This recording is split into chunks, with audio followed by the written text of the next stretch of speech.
तो लगन चार्ट में हम डिस्कस कर रहे हैं, मान लो आपका सेकंड हाउस का लॉर्ड आपके विभिन्न भावों के स्वामियों के साथ अगर कंजक्शन में है आपके चार्ट में, तो उसका कैसा प्रभाव आपकी लाइफ पर रहता है, इस वीडियो में चर्चा कर रहे हैं। मान लो आपका सेकंड लॉर्ड का जो कंजक्शन है आपके सप्तमेश के साथ, सेवंथ लॉर्ड के साथ अगर बन रहा है, चाहे वो किसी भी भाव में बन रहा हो, तो ओवरऑल इसको आप कैसे विचार कर सकते हैं, किस प्रकार के प्रभाव या परिणाम इसके आपके लिए होंगे।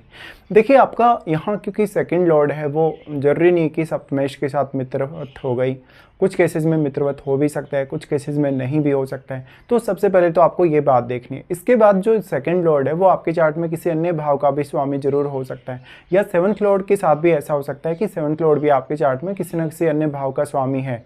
ऐसे में उस भाव विशेष से भी उनका संबंध जोड़कर देखना होगा। जनरली इस प्रकार का अगर कंजक्शन बनता है, चाहे वो किसी भी भाव में बने, हालांकि कुछ भावों में ये कंजक्शन बहुत ही ज़्यादा चैलेंजिंग भी होगा, लेकिन जनरली ये कंजक्शन बहुत अच्छा माना जा सकता है। इसमें अगर एक ग्रह क्रूर है तो एक ग्रह आपका बहुत ज़्यादा शुभ भी हो सकता है। तो क्या वास्तव में क्रूर ग्रह का प्रभाव शुभ ग्रह पर ज़्यादा है, या शुभ ग्रह का जो प्रभाव है क्या वो क्रूर ग्रह पर ज़्यादा है? ज़्यादातर केसेज में तो आपको ये देखने को मिलेगा कि जो क्रूर प्लैनेट है उसका प्रभाव शुभ ग्रह पर होगा।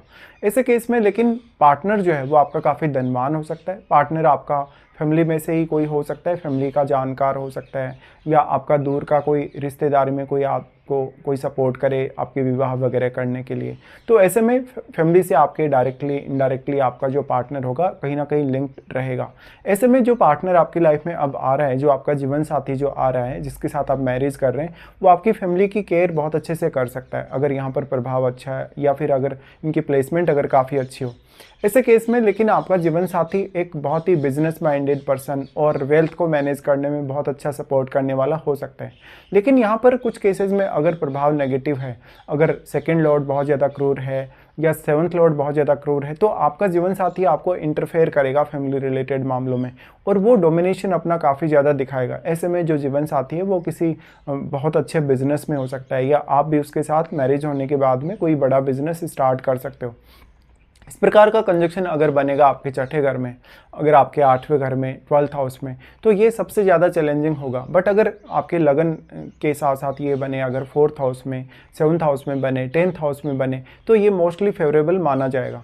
इस हिसाब से वास्तव में सेकंड लॉर्ड का कितना ज़्यादा प्रभाव आपके यहाँ सप्तमेश पर पड़ रहा है, क्योंकि सप्तमेश आपका वास्तव में आपका जीवन साथी ही है। तो सप्तमेश का प्रभाव अगर सेकंड लॉर्ड पे ज़्यादा है तो उस केस में जीवन साथी के आपके डोमिनेट करने की संभावना काफ़ी ज़्यादा है। बट अगर सेकंड लॉर्ड का प्रभाव सप्तमेश पर ज़्यादा है, उस केस में आपका जो जीवन साथी है हो सकता है आपकी फैमिली के अकॉर्डिंग चले, और वो आपकी फैमिली के माहौल में अच्छे से ढल जाएगा। ऐसे में आपकी वाणी, आपकी क्रिएटिव स्किल्स और आपका फैमिली का ओवरऑल जो माहौल है वो किस प्रकार का है, उसका बहुत गहरा इम्पैक्ट आपके जीवन साथी पर पड़ेगा।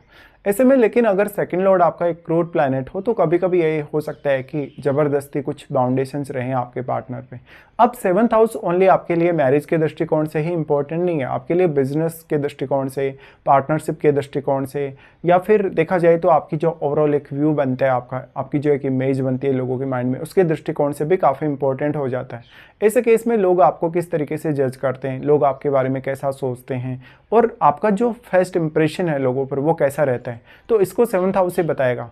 तो जब सेकंड लॉर्ड आपका यहाँ पे 7th लॉर्ड के साथ अगर कहीं भी कंजक्शन में बैठ गया, तो उस भाव को देखिए जिस भाव में ये कंजक्शन बन रहा है, क्योंकि उस भाव विशेष से आपको काफ़ी फायदे मिल सकते हैं, या उस भाव विशेष को लेके आपका जीवन साथी आपके लिए हाईली सपोर्टिव हो सकता है।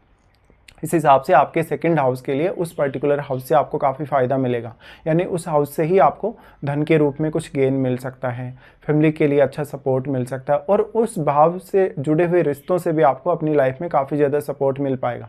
इस हिसाब से अगर मान लो ऐसा कंजक्शन आपके लगन में बनता है, तो लगन में बनने से आपको एक अलग प्रकार की पहचान मिलती है। मैरिज होने के पश्चात आप अपने प्रयासों के दम पे भी और जीवन साथी के सपोर्ट से भी काफ़ी ज़्यादा धनवान बनते हैं। धनवान होने के साथ साथ इस बात की भी संभावना बढ़ जाती है कि आप अपने वेल्थ को बहुत अच्छे से मैनेज करेंगे, साथ ही साथ पब्लिकली आप बहुत अच्छे से डीलिंग कर सकते हैं, लेकिन दूसरों पर आप अपना काफ़ी स्ट्रॉन्ग इम्पैक्ट डाल पाएंगे। जब ऐसा कंजक्शन अगर लगन में ही बन रहा है तो लग्नेश की भूमिका काफ़ी ज़्यादा महत्वपूर्ण हो जाती है।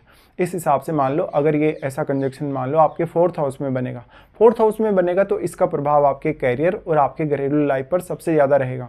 फिर हो सकता है कुछ केसेस में आप अपने कैरियर पे बहुत ज़्यादा फोकस कर रहे हैं, कुछ केसेस में आप अपने डोमेस्टिक लाइफ को ज़्यादा प्रायोरिटी दे रहे हैं। वो डिपेंड करेगा कि कौन से ग्रह का प्रभाव यहाँ कैसा है, और फिर 4th लॉर्ड भी आपका कैसी कंडीशन में है। इसी तरीके से मान लो ऐसा प्रभाव अगर दोनों का जो कंजक्शन है अगर सप्तम भाव में बन जाए, सप्तम भाव में ये पार्टनर के डोमिनेशन को काफ़ी ज़्यादा बढ़ा देगा, पार्टनर के इम्पैक्ट, उनके ओवरऑल छवि, उनकी वाणी के इम्पैक्ट को काफ़ी ज़्यादा बढ़ा देगा। और फिर आपके लिए बिजनेस की तरफ झुकाव भी यहाँ थोड़ा ज़्यादा दिखता है, क्योंकि सेकंड हाउस है वो आपकी सेविंग का घर है। ऐसे केस में आप अपना कोई ऐसा बिजनेस चला सकते हैं जिससे आप ज़्यादा से ज़्यादा सेविंग करने को देखेंगे और अपनी फैमिली को हमेशा सपोर्ट करने के लिए देखेंगे। इस हिसाब से अगर ऐसा कंजक्शन 10th हाउस में बनता है तो पार्टनर के बहुत ही ज़्यादा कैरियर के मामलों में आपके लिए सपोर्टिव होने के चांसेस हैं, या तो फिर आपका जो जीवन साथी है वो कैरियर के साथ साथ आपके अन्य मामलों में भी काफ़ी सपोर्टिव नज़र आ सकता है, घरेलू मामलों में। लेकिन उस केस में जीवन साथी का जो डोमिनेशन है वो काफ़ी ज़्यादा आपकी लाइफ में बढ़ भी जाता है और जीवन साथी आपकी तुलना में बहुत ज़्यादा सक्सेसफुल हो सकता है अपने कैरियर को लेकर। अब मान लो अगर ऐसा कंजक्शन जैसे 6th हाउस में बने, 6th हाउस में ऐसा कंजक्शन बनेगा तो ये आपकी रूटीन के लिए बहुत ज़्यादा चैलेंजिंग होगा। कभी कभी आपके खर्चे बहुत ज़्यादा बढ़ सकते हैं, आपसे आपके कलीग्स, आपके बॉस वगैरह कुछ डिमांड कर सकते हैं, आपको कहीं ना कहीं जो भी रेस्ट्रिक्शंस रहेंगे, बाउंडेशंस जो आपकी डेली लाइफ में रहेंगे, उनकी वजह से काफ़ी नेगेटिव इम्पैक्ट देखने को मिलेगा और इसका असर आपके हेल्थ और बाकी कैरियर पर भी पड़ सकता है। तो ऐसे में हो सकता है फिर आप अपने पार्टनर को बहुत ज़्यादा समय नहीं दे पा रहे, बल्कि आप अपना ज़्यादातर समय अपनी रूटीन लाइफ में कहीं ना कहीं व्यतीत कर रहे हैं।